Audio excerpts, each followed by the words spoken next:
Nah, ini eh, sedikit promosi sebenarnya ya untuk eh, rekan-rekan yang dari luar kampus ya. Jadi di Universitas eh, kami ada Prodi Sains Data ya, di Fakultas Sains dan Teknologi.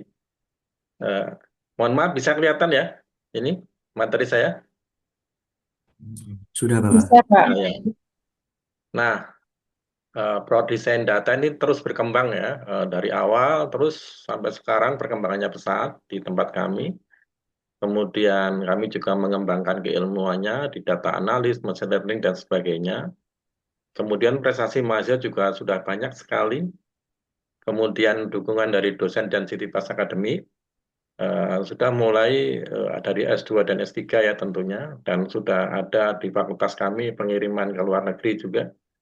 Nah, dan didukung oleh eh, fasilitas laboratorium yang sangat luar biasa.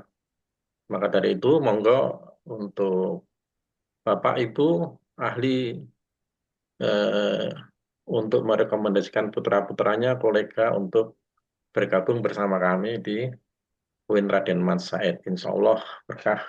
Amin. Nah, baik, saya lanjutkan ke materi intinya.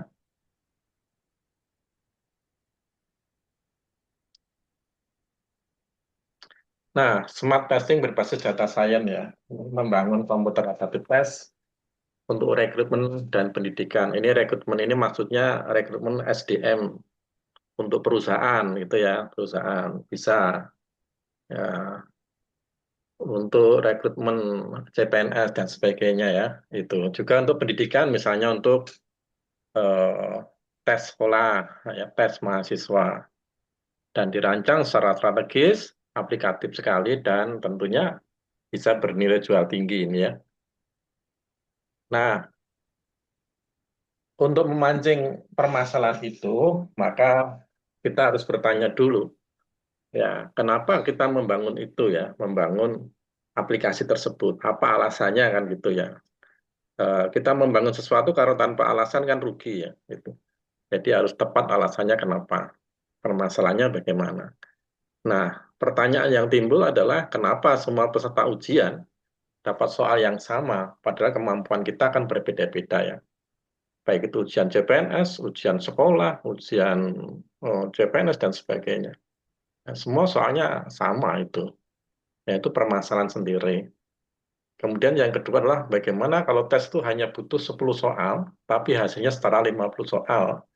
Nah, sekarang ini kan, apalagi kalau tes CPNS itu kan soalnya banyak sekali ya, bisa sampai 120 soal. Itu sudah stres duluan pesertanya. Karena stres maka tidak bisa menggambarkan kemampuan yang sebenarnya, itu pastinya itu ya. Sehingga hasilnya akan bias atau tidak bisa terukur dengan baik. Kalau bisa ya soalnya itu sedikit saja, tapi bisa memotret kemampuan peserta tes. Nah, kan seperti itu ya. Nah, eh,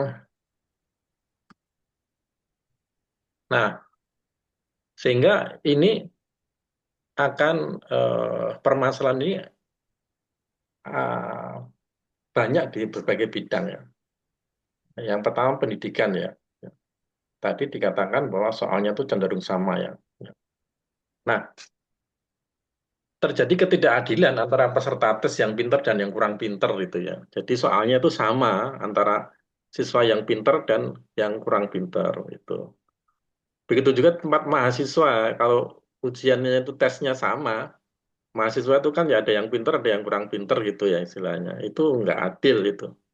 Makanya kalau saya sering penilaian utamanya itu pada artikel gitu ya untuk mahasiswa itu.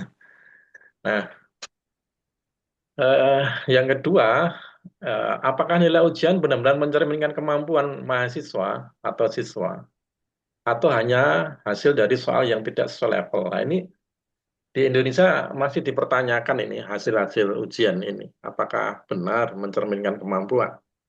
Nah, banyak bukti ya, yang nilainya tinggi ternyata nggak bisa kerja gitu ya.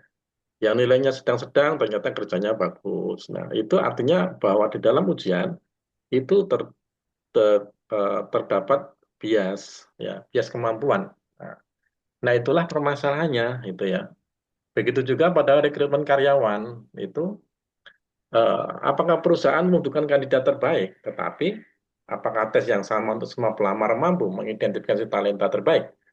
Nah, berapa banyak kandidat berkualitas yang sebenarnya terlewat hanya karena sistem tes tidak adaptif atau tidak baik.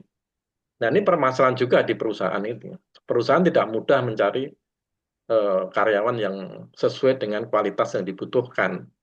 Nah, itu permasalahannya jelas instrumen tesnya itu juga. Ya, itu sehingga instrumen itu kurang bisa memotret gitu. Nah, apalagi di seleksi CPNS ya, itu. Seleksi CPNS menuntut keadilan dan akurasi tinggi itu penting. Namun apakah sistem tes saat ini sudah benar-benar presisi? Saya nggak yakin ya di CPNS itu presisi ya. Kecuali untuk guru atau dosen tuh lumayan presisi ya, karena kalau untuk dosen tuh berlapis-lapis tesnya ya, ada wawancara, ada ini, ada itu, ya seperti itu. Nah, bagaimana memastikan bahwa peserta yang lolos adalah yang paling kompeten, bukan yang paling beruntung? Nah, itu permasalahan di Indonesia ini ya, permasalahan sekali. Nah, sehingga disitulah permasalahan itu kita bawa ilmu sains data ini, terutama pada algoritma machine learning, untuk membantu menyelesaikan persoalan-persoalan seperti ini. Ya, saya kira persoalannya paham ya, sehingga kita bisa berkontribusi seperti itu. Ya, sebentar saya. Nah, kita lihat ya, sebelum kita ke desainnya itu, apa namanya, kita lihat perbandingan ini apa namanya, perbandingan hasil tes yang biasa disebut dengan computer assistant test ya, yang biasa digunakan untuk CPNS ya, untuk ya macam-macam itu ya, dengan desain adaptif itu ya. Nah, kalau kita lihat perbandingannya segini, pasti ada permasalahan ya. Ya, kita lihat ini. Nah, kita lihat di sini.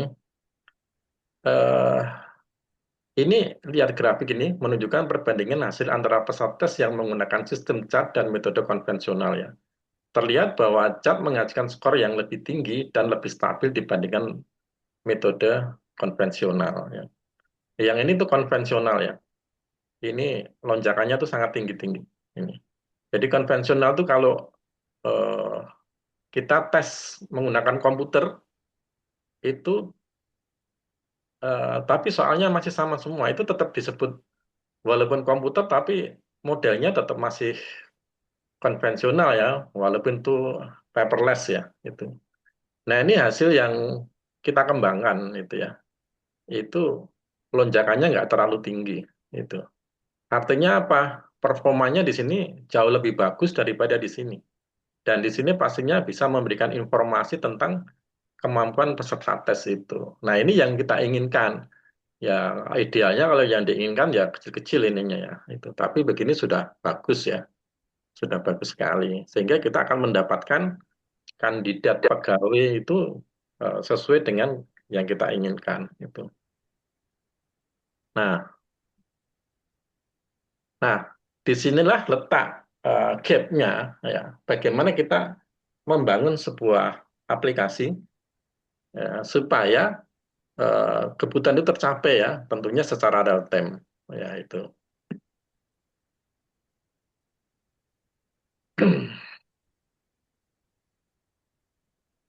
Nah, kita membangun tentunya menggunakan beberapa teori ya, machine learning, ya itu, kemudian statistik. Nah, ini ada teori Van Butten ini teori-teori di bidang pendidikan ya, dan adaptif ini ya, model teori adaptif. Ada 4 teori yang kita gunakan untuk pengembangan tersebut itu. Nah, next ini apa? Teori sebentar ya, biar kita mengantarkannya ke sana paham gitu ya. Tidak ujuk-ujuk seperti ini ya gitu ya. Mau nggak mau harus ada teori sedikit gitu ya. Nah, dari teori ini ya, persamaan ini disebut sebagai ras model atau teori Van Buter pertama ya. Ini sebagai awal dari pengembangan model kita di situ ya. Apa ini? Yaitu probabilitas peserta menjawab benar pada item ke I, ya, pada soal ke I. Diberikan kemampuan peserta. Kemampuan peserta itu ini, theta, bacanya theta ya. Sama dengan 1 dibagi atau tambah eksponensial dari negatif selisih antar peserta dan tingkat kesulitan. Nah, persamaan ini yang akan menjadi core utama pengembangan kita. Itu. Nah, sehingga kalau kita modelkan dengan grafik sigmoid di sini ya. Nah, ini hasilnya untuk adaptifnya itu ya. Grafik ini menunjukkan bahwa ketika kemampuan peserta sama dengan tingkat kesulitan. Nah, ini ya. Di sini. Ya, ini ability itu kemampuan ya, peserta. Entah peserta CPNS, entah peserta apa gitu ya. Itu antara min 2 sampai 2, 0. 0 itu kemampuan sedang ya. Sedangkan min 2 itu rendah dan 2 itu kemampuan yang tinggi. Itu cukup tinggi ya. Nah, ini ada probabilitas peserta menjawab benar gitu ya. Itu. Nah, kalau kita tarik peluang menjawab benar adalah 50% ya. 50% dan disitulah informasi pengukuran paling optimal ini di kemampuan sedang. Nah, ini. Ya, ini yang menjadi pegangan kita dalam pengembangan adaptif ya di sini. Nah, grafik ini. Nah, kalau kita lihat ya, kita akan memotret bagaimana potret sigmoid dari soal itu mudah, sedang, dan sulit gitu ya. Nah, itu ini soal sulit ya, itu. Kemudian soal mudah dan soal sedang ya. Ini soal sedang, ini sedang. Ya. Nah, kita lihat di sini peluangnya itu kalau kita tarik ke sini. Nah, kalau kita teruskan juga ke sini ya. Bahwa di semua tingkat kesulitan itu sebenarnya punya peluang menjawab benar. Ya, 50% menjawab benar. Tapi tingkat kemampuannya akan beda-beda ya. Di saat sulit, kemampuannya juga dibutuhkan tinggi gitu ya. Di saat mudah, kemampuannya juga mudah. Nah, konsep ini adalah konsep keadilan yang akan kita kembangkan gitu ya.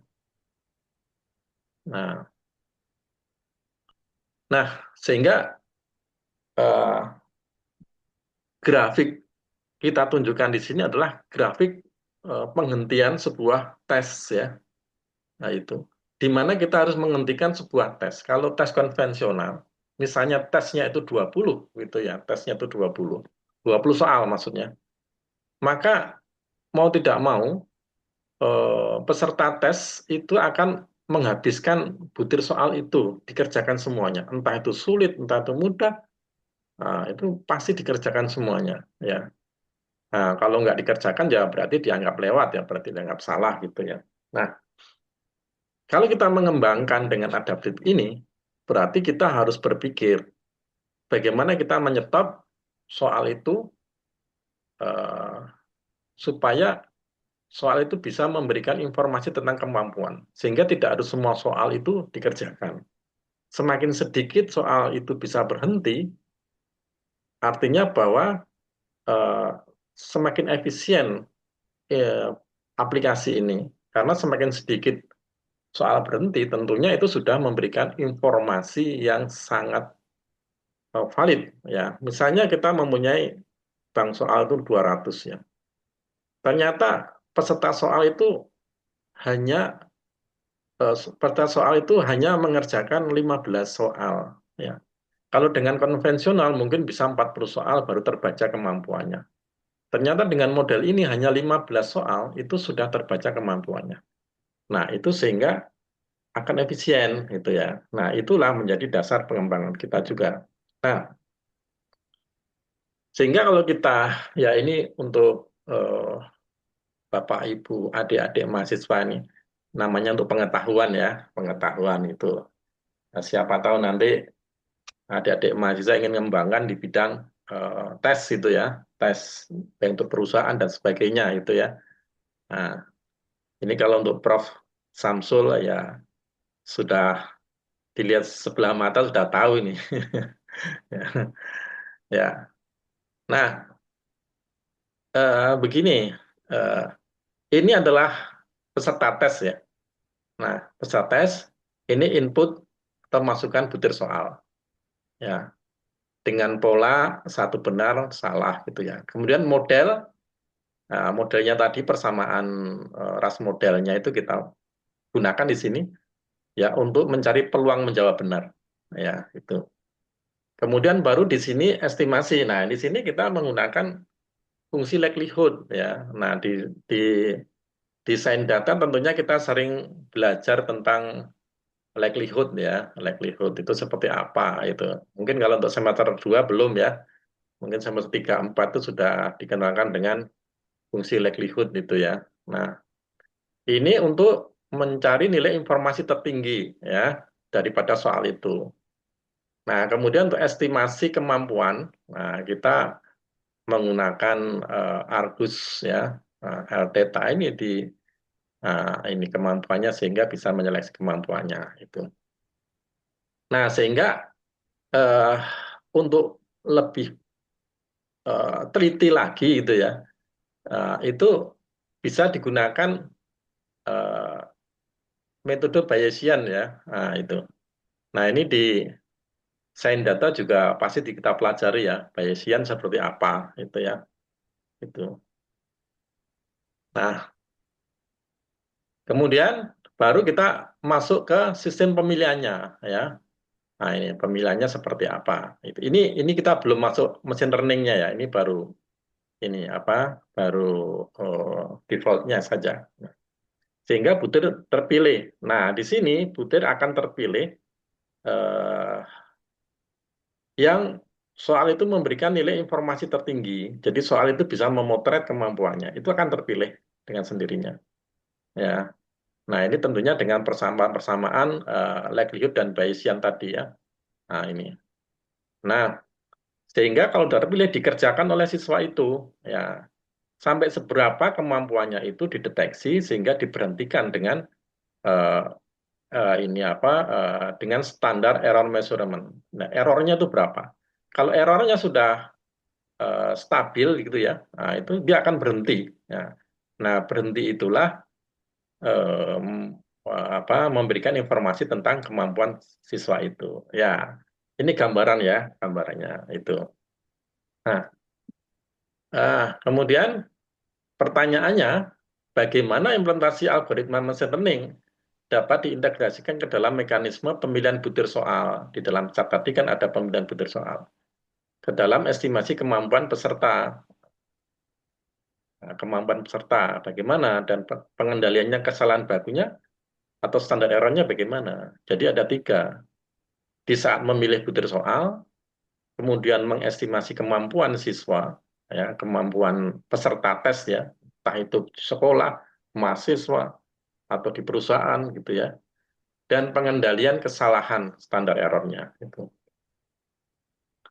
Nah, dari sini kita mulai bermain tentang machine learning-nya ya. Nah, machine learning-nya gunanya untuk apa gitu ya. Nah, di sini kita gunakan untuk memahami perilaku peserta tes ya. Perilakunya seperti apa nantinya. Nah, kalau catnya tentunya menyesuaikan soal secara real time. Kemudian validasinya menggunakan teori ini. Ya. Nah, integrasi machine learning ya itu ada tiga komponen di dalam ujian tersebut. Apa itu? Yang pertama adalah tentang seleksi butir soalnya. Nah, tentunya kita akan berbasis prediksi pola respon. Nah, ini karena kita sudah apa namanya mengimplementasikan machine learning. Jadi kita sudah berbasis pola respon itu. Nah, ability estimasi kemampuannya tidak hanya mengandalkan teori item respon teori atau teori respon butir, tetapi juga pembelajaran data historisnya itu seperti apa. Itu. Nah, sehingga di sini stopping rule-nya berbasis prediksi error secara dinamis. Yang tadinya adalah statis itu ya. Nah, sehingga kalau itu kita bisa katakan bahwa implementasi machine learning itu tidak hanya bersifat adaptif, melainkan mekanisme computerized adaptive test eh, yang bersifat pembelajaran. Nah, ini ya, melalui integrasi machine learning yang mampu menganalisis pola respon peserta. Gitu. Di sini ada kalimat pembelajaran. Itu yang penting ya. Nah, ini arsiteknya begini. Ya. Nah, eh, ini ada beberapa layer ya, arsitek yang kita bangun gitu ya untuk mengintegrasikan itu. Nah, ini adalah parameter input masukan ya.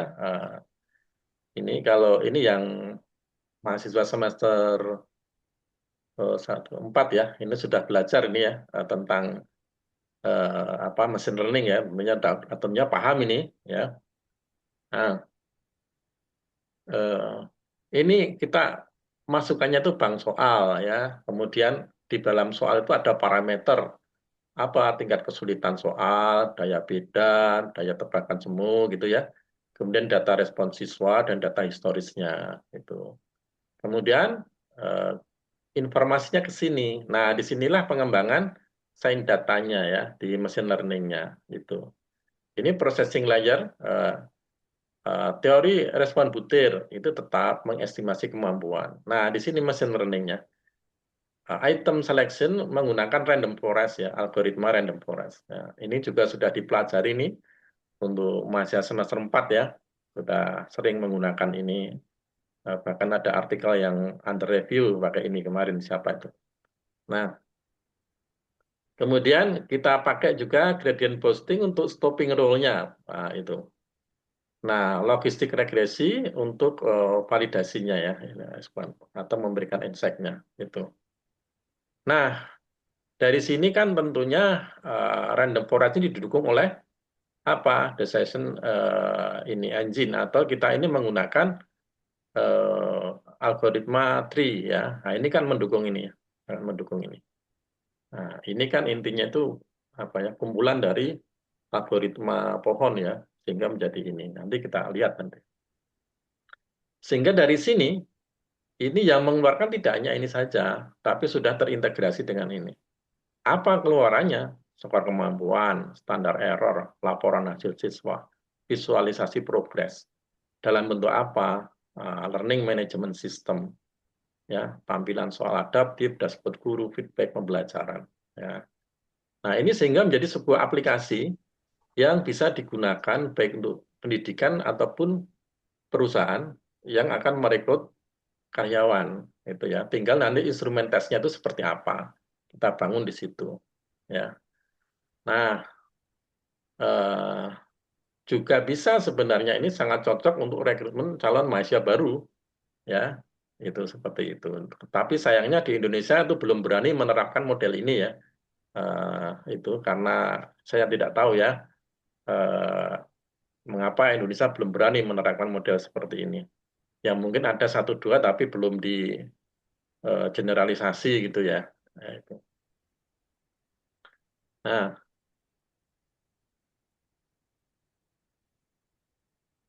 nah, kalau kita runut lagi, ya ini karena kita desain data ya, jadi saya banyak bicara tentang ini. Nah, kalau kita runut struktur random forest-nya, ini seperti ini ya. Jadi data siswa ini akan di deep learning ya, itu dalam bentuk tree 1, 2, 3, dan seterusnya. Ya, ini algoritma pohon ya, algoritma tree sini. Nah, sehingga jawaban siswa soal itu nanti akan running di sini terus semuanya. Ya. Nah, dari sini kan akan terpisah ya antara tingkat kesulitan yang sesuai dan tidak. Yang sesuai dia kantongin terus gitu ya. Nah, di sini akan menghasilkan prediksi probabilitas ya. Nah, hasilnya akan keputusan pilihan soal itu. Nah, nah kemudian ini apa gambarannya ya.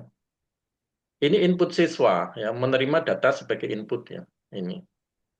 Kemudian algoritmanya, decision tree-nya di sini nih. Nah, input, nah, ini tadi 1, 2, 3. Nah, dia soalnya. Theta jika kemampuannya lebih dari nol, maka di sini ya, di sini benar, dan sebagainya, seterusnya. Estimasinya di sini ya. Nah, ini seperti ini. Dari setelah ini dibikin, ini tidak hanya 3 ya, ini hanya ilustrasi ya. Tentunya nanti ini sesuai dengan otomatis kebutuhannya.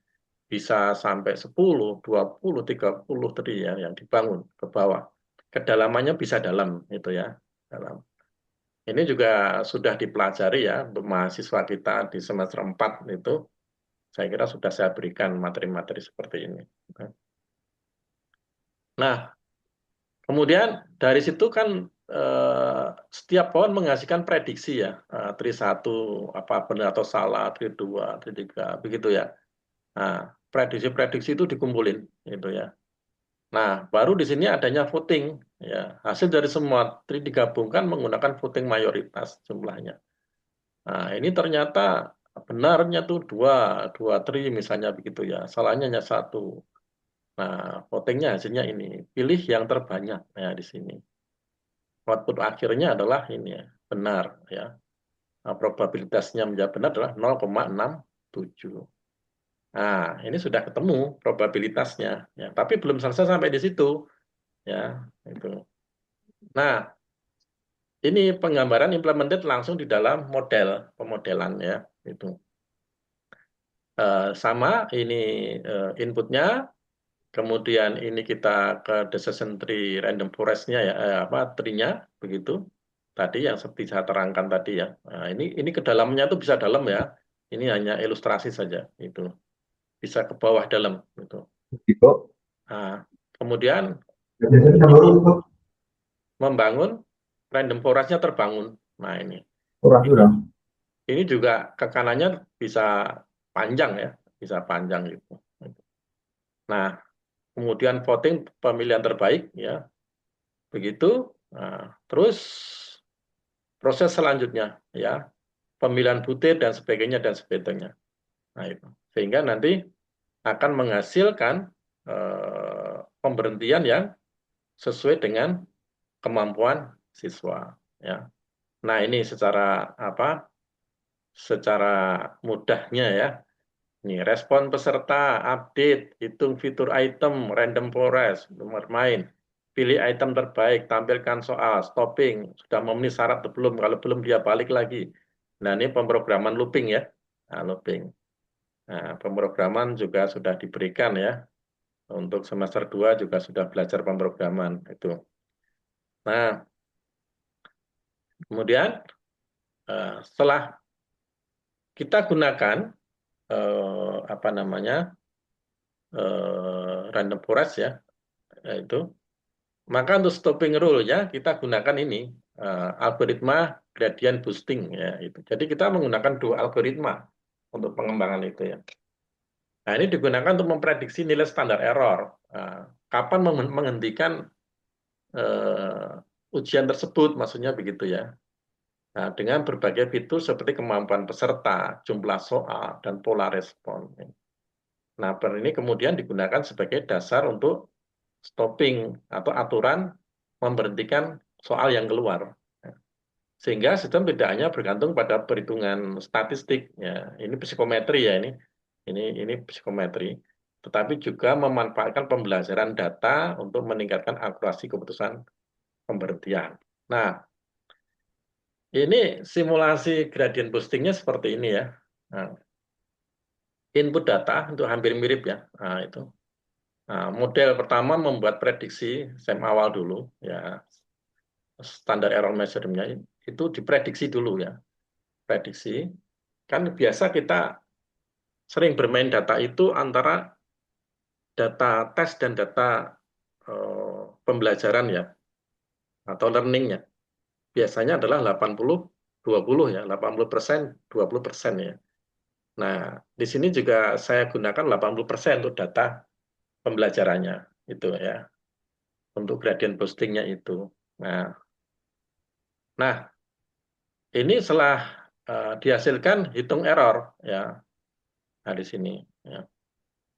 Ini aktual, ini prediksi ya, prediksinya itu. Nah, karena kita sudah menggunakan gradient boosting ya, itu. Nah, kemudian karena ini kita ada model learning-nya atau pembelajarannya, makanya kita masih bisa perbaiki errornya. Nah, itu. Nah, sehingga eh, ini akan eh, pemberhentian ya itu akan memberikan keputusan apakah eh, diberhentikan sesuai dengan keinginan kita. Maksudnya keinginan kita itu kita akan memberikan standar errornya itu misalnya 0,3 gitu ya, 0,3. Apakah kalau kurang dari itu berhenti? Nah, itu. Ataukah kalau lebih dari itu berhenti ya? Nah, ini. Nah, kalau di sini diberikan kurang dari 0,3 itu berhenti ya, tes berhenti gitu ya. Ini suka-suka kita mau memberikan berapa gitu ya. Gitu. Nah, sehingga nanti pengeluarannya itu seperti ini grafik ininya, grafik errornya itu seperti ini ya. Nah, ini dari yang pertama tinggi errornya, kemudian turun turun turun turun turun turun sampai kurang dari 0,3 dia akan berhenti. Nah, ini tugasnya gradient boosting ya, bekerja secara bertahap di mana setiap tree baru dibangun untuk memperbaiki kesalahan prediksi error dari model sebelumnya sehingga menghasilkan prediksi sistem yang semakin akurat untuk dasar pengambilan keputusan stopping rule-nya. Nah, ini. Jadi ini sudah bekerja gradient boosting-nya. Ya, ya mungkin untuk adik-adik mahasiswa mungkin masih agak membayangkan ya, itu nggak apa-apa. Ya namanya aja belajar ya. Nah, tapi untuk pakar-pakar saya kira dengar langsung paham ini ya. Itu. Nah, nah ini secara keseluruhan yang kita bangun di sini ya sudah menggunakan algoritma itu ya. Nah, ini peserta tes, ini adalah proses psikometriknya. Psikometrik itu statistik berbasis psikometrik ya, ya mirip-mirip statistik lah itu ya. Nah, kemudian eh, input mesin learning-nya ini ya. Jadi kita berikan learning ya ah, masukannya gitu ya. Baru kemudian random forest-nya main untuk pemilihan butir soalnya di sini. Tadi sudah kita bedah ya pelan-pelan itu. Nah, baru masuk ke gradient boosting untuk stopping rule-nya ya, untuk stopping rule-nya di sini. Nah, kemudian untuk prediksi standar error-nya berapa? Ya, seperti ini ya. Nanti hasilnya seperti ini. Nah, sehingga akan menghasilkan apakah soal dihentikan atau tidak. Dan akhirnya akan menemukan nilai standar error-nya akan berhenti di 0,285. Ya, itu estimasinya. Nah, itu. Nah, itu. Nah, ini saya uji simulasi ya dengan menggunakan program R itu antara eh, tes biasa, tes konvensional, orang menyebut konvensional ya, itu saya menggunakan bahasa umum saja, dengan tes menggunakan adaptif dan dengan tes menggunakan machine learning yang kita bangun gitu ya, yang kita bangun. Seperti apa perbedaannya? Ini hasil dari simulasi program R ya. Ini menggunakan adaptif, machine learning, ini tes biasa ya. Nah, kita lihat di sini ya.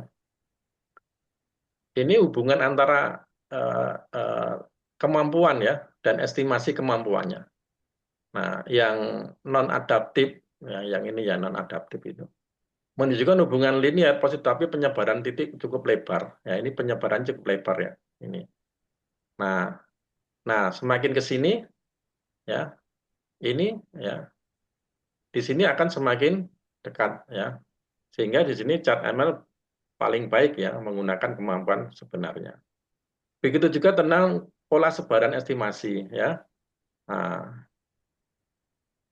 chart ML memiliki konsistensi terbaik ya. Begitu juga masalah keakuratan ya. Nah, masalah controlling ya, masalah pemberhentian soal. Ini ML paling presisi ya, presisi. Konsisten ya. Nah, ini menghasilkan 15 soal. Kalau yang adaptif biasa itu 19 soal itu ya. Efisien ya, unggul dan sebagainya. Sehingga di sini tuh kemampuannya itu banyak yang unggul gitu ya di sini unggul ya ini. Nah, Nah, nah ini tadi sudah. Nah, sehingga kesimpulannya apa? Kalau kita tes non adaptif ya, tes biasa itu, nah, itu eh, unggul dalam kesederhanaan ya implementasi, tetapi paling rendah dalam efisiensi dan prestasi. Unggul dalam kesederhanaan, ya sederhana sekali ya, tes biasa hanya dengan kertas saja bisa itu. Tapi rendah efisiensi dan presisinya. Nah, ujian adaptif ya meningkatkan akurasi dan efisiensi dari ini, namun masih menunjukkan keterbatasan dan estimasi ekstrim. Nah, baru kita kembangkan di sini ya. Nah, ini performa menjadi lebih baik, menghasilkan estimasi yang lebih stabil. Nah, nilai S-nya rendah itu ya. Sehingga secara umum kita bisa bikin seperti ini.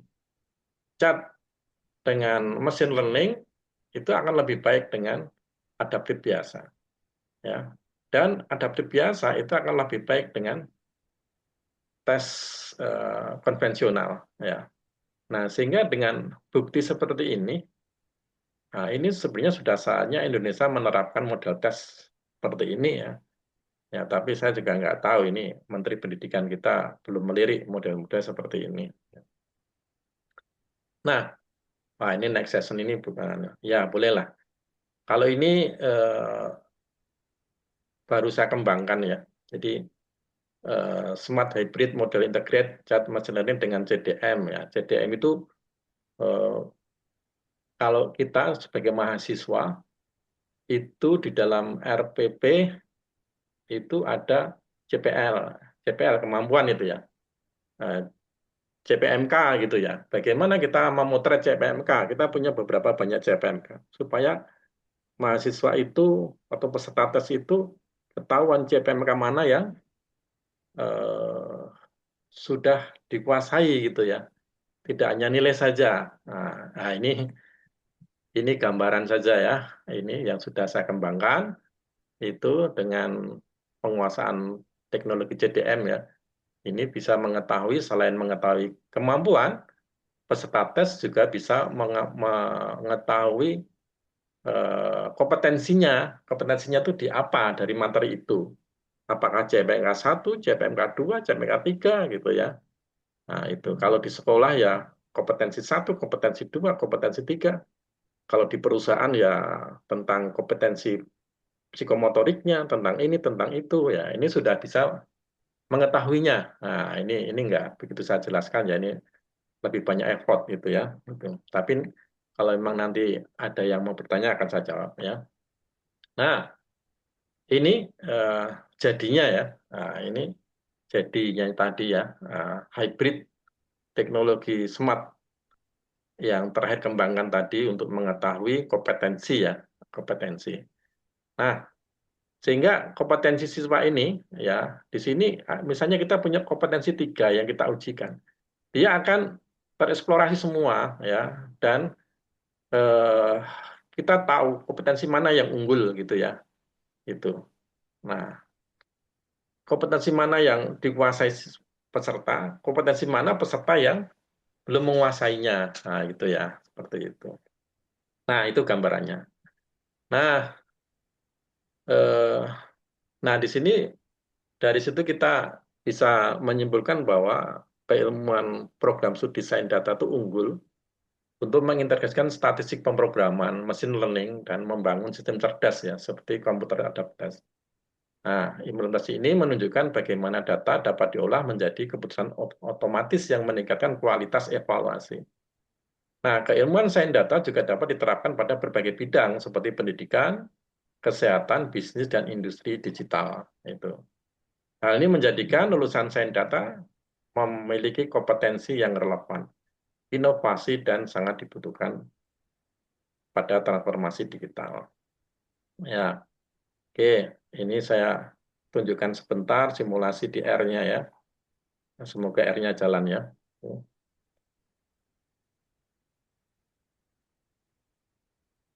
Nah, ini program yang sudah saya bangun ya untuk cat berbasis statistik dan ditambah mesin learning ya perbandingannya. Ini sudah saya jalankan. Kalau saya running lagi lama sekali karena harus ada package yang diinstal cukup lama ya. Nah, ini hasilnya ini kita lihat tadi ya, sudah saya terangkan tadi eh, bahwa dari sini saja kelihatan ya. Eh, saya perbesar.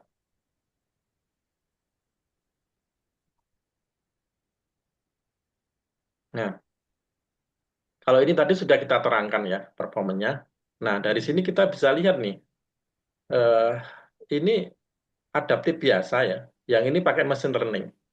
Ya, ini pemerintahan soal itu yang baik itu adalah kecil, lebih kecil. Ya, ini yang biasa tuh berhenti di, katakanlah kalau kita lihat dari sini, ini sekitar 0,36 lah, itu sekitar 0,36, 0,37 ya berhentinya di sini. Nah, apakah kalau pakai learning itu bisa berhenti di 0,37 errornya ini? Ini. Nah, ini sangat bagus sekali di sini. Ini menunjukkan bahwa learning itu dengan model pembelajarannya itu sangat presisi ya, sangat presisi itu. Nah, dari jumlah soal yang biasa adaptif itu dia kenanya 20 soal ya, 20 soal ini. Tapi yang mesin learning dia kenanya cuma 15. Nah, 15 ini jauh lebih bagus dari 20 ya karena adaptif ya. Nah, artinya bahwa waktunya sangat efisien dan tidak membuat peserta tes itu stres gitu ya, stres seperti itu. Nah, tuh kemudian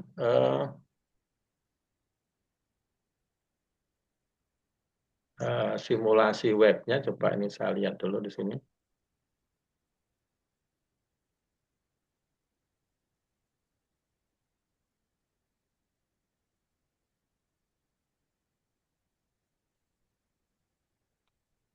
Ya, kita coba sebentar apakah jalan atau tidak.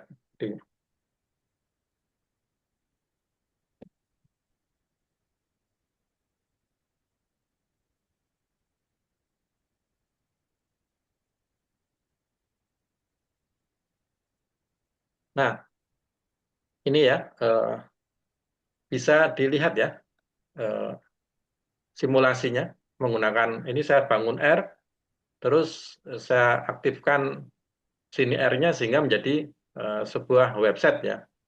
Dan ini sudah dibangun dengan dua, yaitu dengan psikometri, statistik ya, dan machine learning. Kita lihat bedanya di mana gitu ya. Saya hanya ngawur saja mengerjakannya. Ini dengan eh, psikometrik biasa ya, Izin buka Pak, jalannya. RSINI-nya belum kebuka. Oh, RSINI-nya belum ya? Ya, Baik, ya, belum tampil di. baik. Berarti saya keluar dulu ya.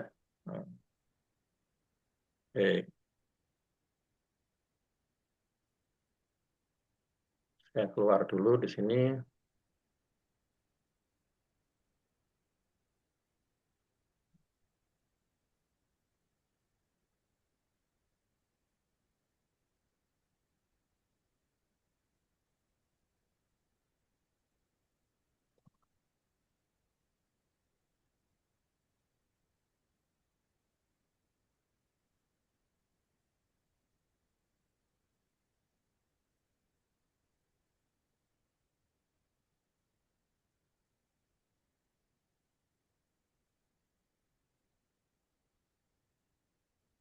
Apakah sudah dilihat RSINI-nya? Bisa dilihat? Ini ada tulisan R sini, Sudah bisa Pak. bisa ya. Bisa, Nah, bisa. ini kita mulai dari awal ya.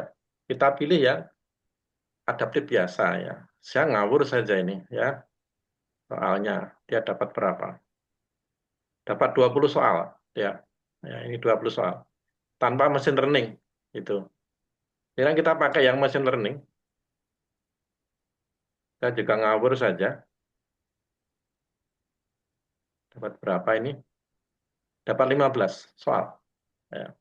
Nah, ini menunjukkan bahwa keberfungsian machine learning itu sangat luar biasa ya. Eh, itu sangat bagus sekali. Artinya bisa meningkatkan performance suatu instrumen, aplikasi itu. Nah, sehingga saya harapkan di sini adik-adik mahasiswa yang sains data bisa mengimplementasikan keilmuan kita itu ya ke dalam berbagai macam aplikasi eh, yang mendukung untuk apa namanya pekerjaan di segala bidang ya seperti itu. Baik, itu dari saya ya.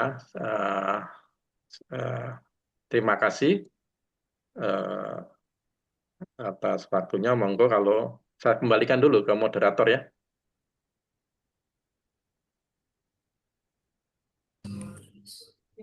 Baik, sebelumnya saya ucapkan terima kasih kepada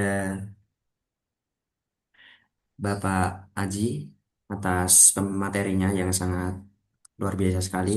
Semoga materi yang Bapak sampaikan bisa bermanfaat buat kita semua. Kemudian saya sedikit menginfokan ke teman-teman semua untuk presensinya sudah di-share di kolom chat. Silakan teman-teman yang ingin presensi bisa presensi.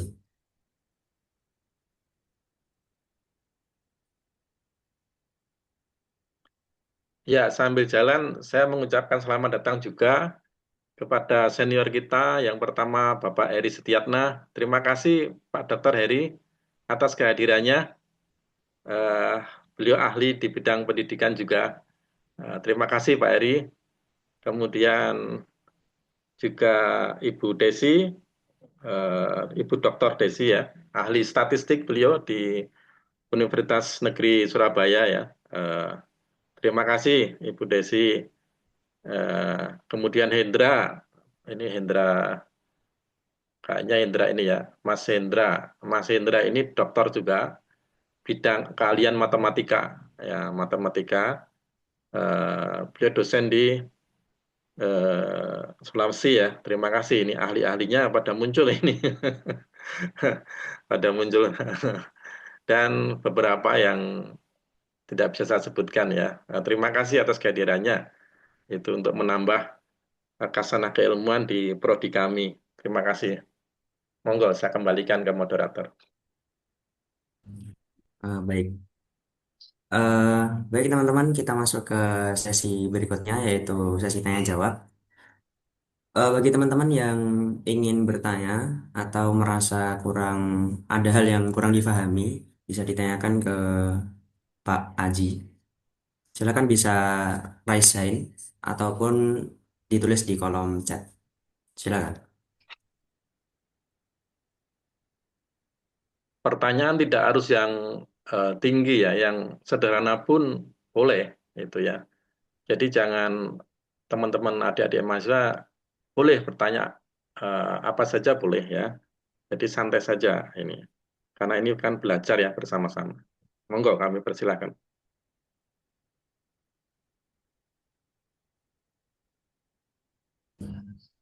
Ada yang bertanya Pak lewat kolom Ya. chat. Saya izin membacakan ya Pak. Oh ya, boleh. Dari Afrizal Wahyu Perdana, mahasiswa semester 2 Sains Data UIN Surakarta. Izin bertanya, mengapa CAT ML memiliki presisi lebih tinggi dibanding CAT IRT biasa? Ya, baik. Terima kasih. Ya, pertanyaannya bagus ya. Ini kritis ya. Jadi kalau cat yang biasa, kalau di sini kan berbasis teori urusan butir ya, psikometri ya. Nah, ini kan basisnya kan statistik ya, murni statistik ya. Nah, artinya itu hanya mengandalkan peluang gitu ya istilahnya. Secara umum begitu ya jawabannya, walaupun detailnya itu panjang alasannya ya. Itu. Nah, eh, apa mengandalkan peluang saja itu. Nah, peluang itu kan kalau di dalam komputer kan itu berkaitan dengan iterasi ya. Iterasi itu apa namanya? Komputasi ya, komputasi di dalam komputer. Itu komputasi itu proses matematis yang berulang-ulang gitu ya. Itu. Nah, nah kalau kita bandingkan dengan machine learning, machine learning mengapa lebih presisi gitu ya? Yang pertama alasannya karena data di dalam machine learning itu akan mengalami eh, apa namanya mengalami pembelajaran atau yang disebut dengan learning ya. pembelajaran dulu. Dari model pembelajaran itu tentunya akan punya blueprint, toh. Blueprint. Misalnya begini pembelajarannya itu. Kita punya pola data, ya apa saja polanya naik turun sadar berbagai macam data. Kemudian kita eh, bikin itu adalah pola pembelajarannya. Maka dia akan membaca itu seperti apa. Nah, kalau sudah terbaca, di situ tentunya kita simpan di dalam memori. Nah, model pembacanya itu akan difoto, akan dipotret oleh data baru. Nah, itu sama seperti ini ujian. Pola responnya siswa itu atau peserta tes itu bagaimana dia dipotret pembelajarannya, plek gitu ya. Itu. Nah, setelah dipotret ada yang tes lagi. Nah, itu. Dia akan membaca pola-pola yang mirip. Nah, kalau di sini polanya pola milik siswa itu sendiri, ya. Historisnya bagaimana? Nah, itu. Sehingga dari pola itu kita jadikan model pembelajarannya atau learningnya, mesin learningnya. Nah, sehingga kalau dia mengerjakan, ah, mesin itu akan mempelajari dari mesin learning itu. Sehingga apa? Karena di sini intinya adalah ada proses pembelajarannya, sehingga hasilnya itu akan lebih presisi. Itu. Itu jawaban secara umumnya begitu ya, walaupun detailnya masih banyak ya, seperti itu. Itu ya Mas ya.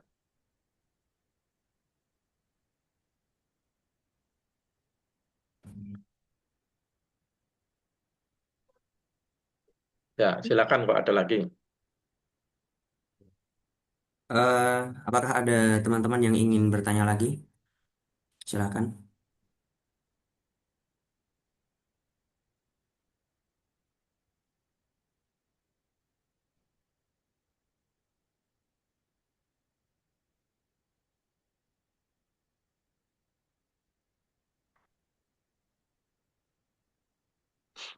Monggo senior kita Bapak Dr. Heri, Bapak Dr.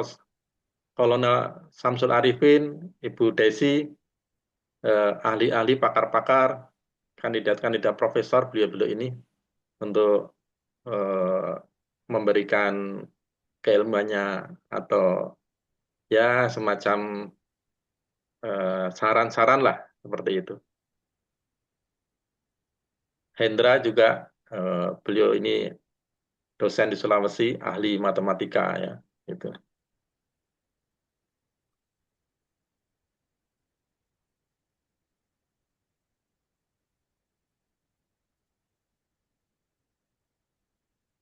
Oh Mbak, ini Profesor Dr. Sinta hadir ya. Terima kasih Prof. Prof. Sinta. Nah, beliau ini ahli metodologi matematika, dosen senior di UIN Sunan Kalijaga. Jadi minder juga saya ini. Ya, monggo Prof. Sinta untuk memberikan saran supaya kami lebih baik gitu ya.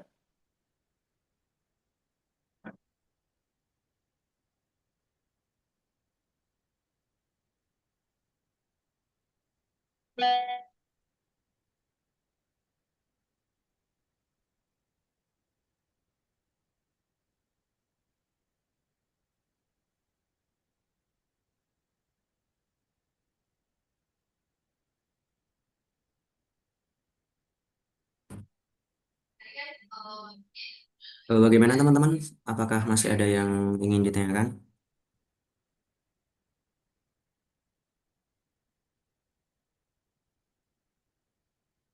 Jika memang sudah tidak ada, saya izin untuk melanjutkan ke sesi berikutnya, Bapak. Ya, monggo. Oke. Jadi sesi berikutnya yaitu adalah dokumentasi. Silakan kepada teman-teman bisa diharapkan untuk on cam ya, agar terlihat ramai dan kompak, teman-teman.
Oke, sudah siap semua teman-teman?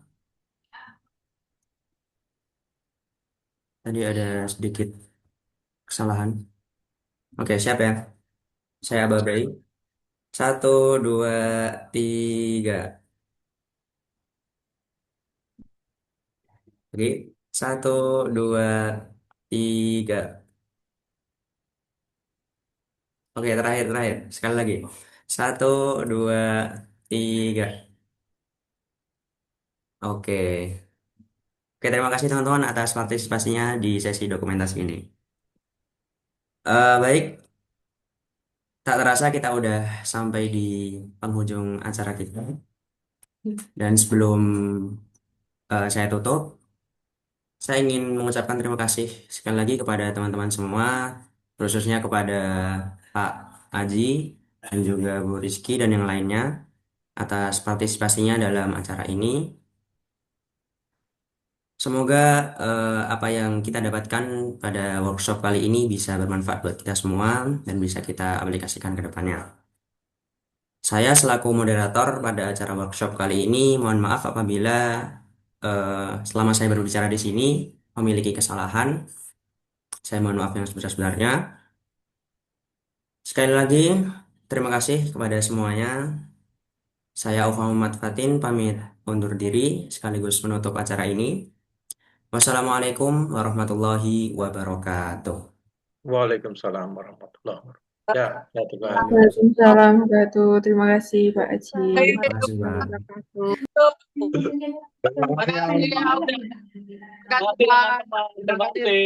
Terima kasih semuanya. Dadah.